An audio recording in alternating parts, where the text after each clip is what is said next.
Баяғыда бір кедей өмір сүреді. Оның әппақ әдемі жылқысы болыпты.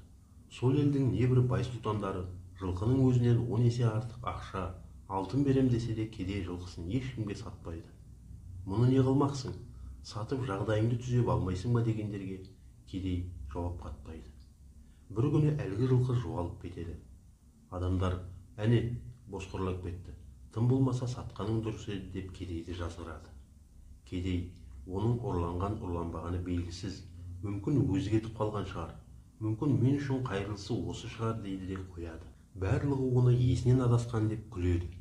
Арада 15 күн өткенде кедейдің жылқысы қайта оралады.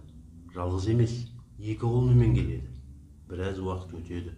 Құлындары өсіп, кедейдің жалғыз ұлы оларды мініп жүргенде құлап аяғын сындырып алады.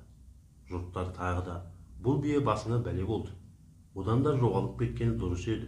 Енді көрмеймісің, қолғанат болып отырған ұлың майып болды дейді. Кедей оларға, олай тым қатты кінәламаңдар, осылай болғаны дұрыс болар, қайырлысы осы болар дейді. Арада біраз уақыт өткенде елде соғыс басталып, жас жігіттердің барлығы сонда шақырылады.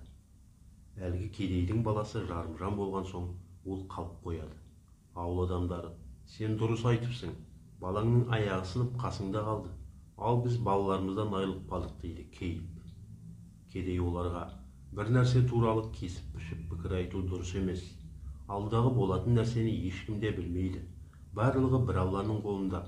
Сондықтан әрбір болған істі қайырлысы осы болғай деп, алдан тек жақсы нәрселерді күту керек деп жауап берген екен.